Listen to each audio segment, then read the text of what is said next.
Let's talk about a couple new tryout players spotted at minicamp. Kadarius Toney responding to Jamar Chase about his Patrick Mahomes comment. Skyy Moore ready to show the Chiefs why they drafted him as he takes the next step up this season. John Ross catching a bomb from Mahomes and much freaking more. But first, how about those? All right, first up, a couple tryout players were spotted for the Chiefs at mandatory minicamp. Matt Derrick shared a video of Chiefs receivers going through drills, but then said one name to watch is wide receiver Kikio Crawford, who had a strong performance as a tryout player in the mandatory camp. He participated in the team's rookie minicamp, and club wanted another look and made the most of his opportunity. I believe he spent some time with the Colts last season as a UDFA out of California, but was waived prior to roster cutdowns in July. And another player I saw working out on a tryout basis was former Rams and Jags running back Darrell Henderson, wearing number 31. He spent 4 years with the Rams, racking up back-to-back 600-plus yard seasons in 2020 and 2021. So he definitely comes with some experience and will be an interesting guy to watch. Next up, it looks like the team will be getting their Super Bowl rings tomorrow, which is exciting, even though most of the players seemed like they are already past the Super Bowl win and looking ahead to this season to try and win another. Well, I cried at the Super Bowl. I ain't gonna cry tomorrow, but I'll probably pour me a nice little shot of tequila with my guys and then,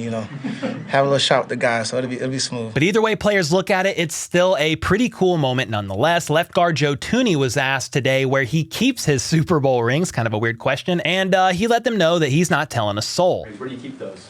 Can't say that. I can't tell you. Yes.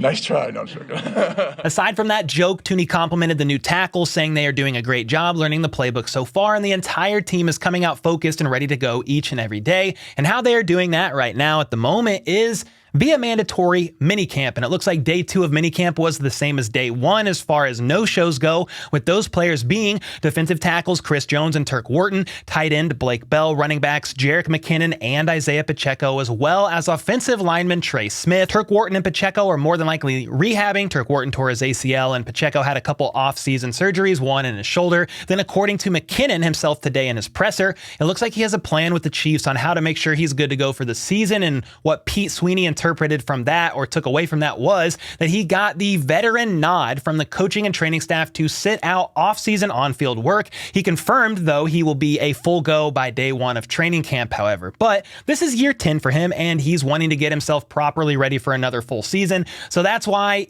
he wasn't spotted out there at practice today, but could be seen speaking to the media in case there was any confusion. Anyway, as far as Trey Smith and Blake Bell go, I have no idea where they are and why they are missing, but hopefully Andy Reid's presser tomorrow will explain all of that. And then again, for Chris Jones and him not being there, he's reportedly wanting a new deal and will more than likely not be present until that happens. Adam Schefter shared last night, I believe it was, on ESPN about Chris Jones, saying the plan for the Chiefs is to indeed work out an extension with him. That would be part of any idea of having any interest in wide receiver DeAndre Hopkins if he were still on the market and hasn't signed elsewhere, because without a Chris Jones extension, there's no D-Hop because there's no freaking money. But whether or not D-Hop is available is a secondary issue in my opinion, with the primary focus being on extending Chris Jones and keeping him a Chief for life. And that's why Schefter said Chris Jones not being there at minicamp isn't a surprise to the Chiefs and their staff, and the plan is to address this in the coming weeks, which ideally, in my opinion at least, would be before training camp happens.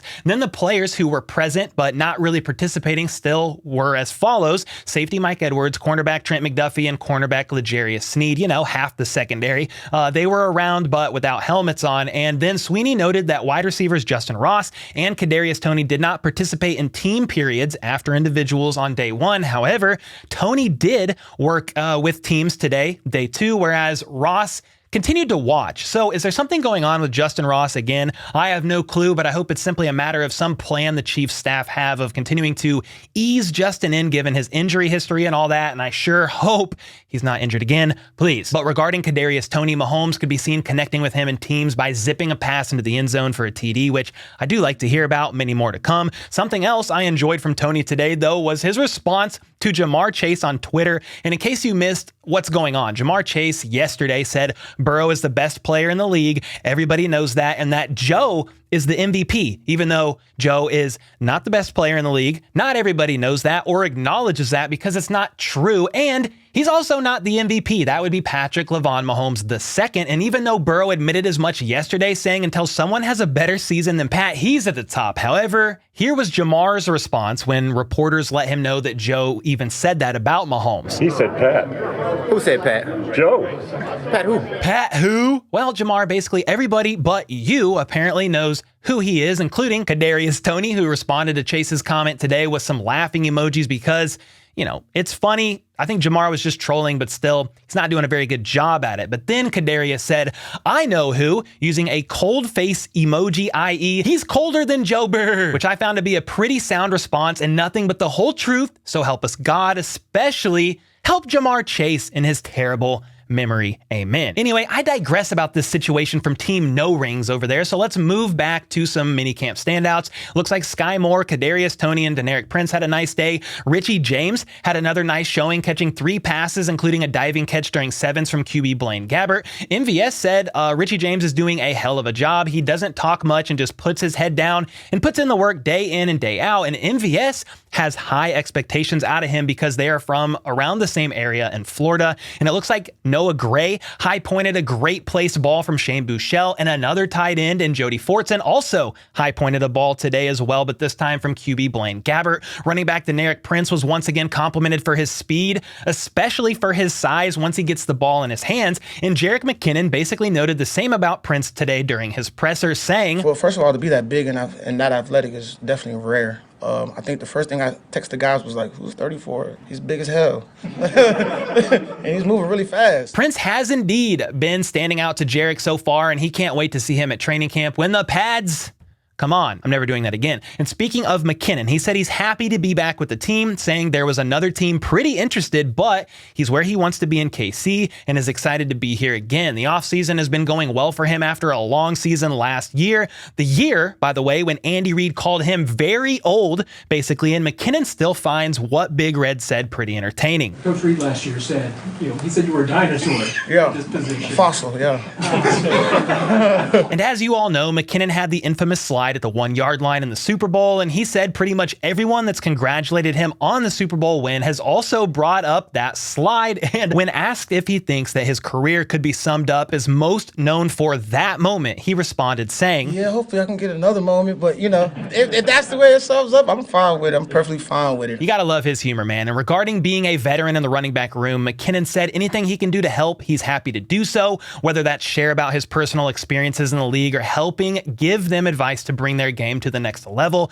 Speaking of next level, wide receiver Skyy Moore said he's more than ready for the next level in year 2 with Kansas City. Really just making that next step, just being myself. I'd say last year was a lot of like getting here, knowing the culture, knowing the playbook, getting a hang of how people do things around here. So now I get to show my natural ability and just show why they drafted me. Well, I do like to hear that. He's ready for whatever role they have for him this season and is much more confident in the system/scheme now. He said last year was a roller coaster of a ride, some lows. I mean, we know he muffed all those punts, but ended the season on an ultimate high when they not only won the Super Bowl, but he scored his first NFL career touchdown, and he has the ball on display in his living room. Anyway, he's got the hang of everything now and is picking up a lot of Patrick Mahomes' preferences and how he wants him to run his routes. Like coming out of breaks or when to look or when to be there or what speed to run it at. Like the little details of being a receiver. He knows what he needs to correct from last season and feels on the same page with Mahomes and wants to show Pat that he can truly be relied on. If you look this way, you won't be mad. You won't regret it, I'd say. So just knowing that I'm going to be a reliable weapon for him coming up this year. And Skyy is showing his reliability early at minicamp as he caught one of the 2 deepest Mahomes passes of camp that came just 4 plays apart in 7-on-7. The first was a 40 to 50 yarder to Skyy behind several defenders, and Mahomes hit him in stride. Wide receiver John Ross was the next man up, winning a deep 50-50 TD ball versus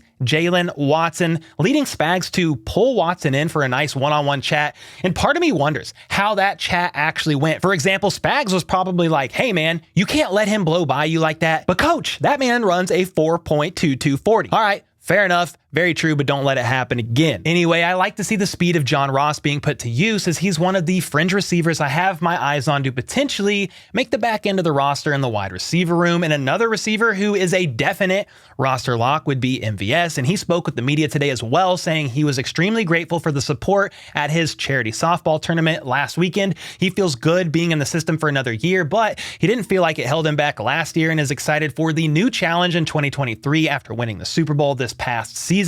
He knows he's got what it takes and simply said, just throw me the ball and good things happen. That's kind of how I've always been. I admire the confidence. He also gave high praise to Andy Reid, saying he's the best coach to ever do this thing. He's always the same guy with high expectations, holding everyone to the same high standard. On Tuesday, Travis Kelce shared that he knows when he messes up around Andy Reid if Big Red gives him a certain eyebrow raise.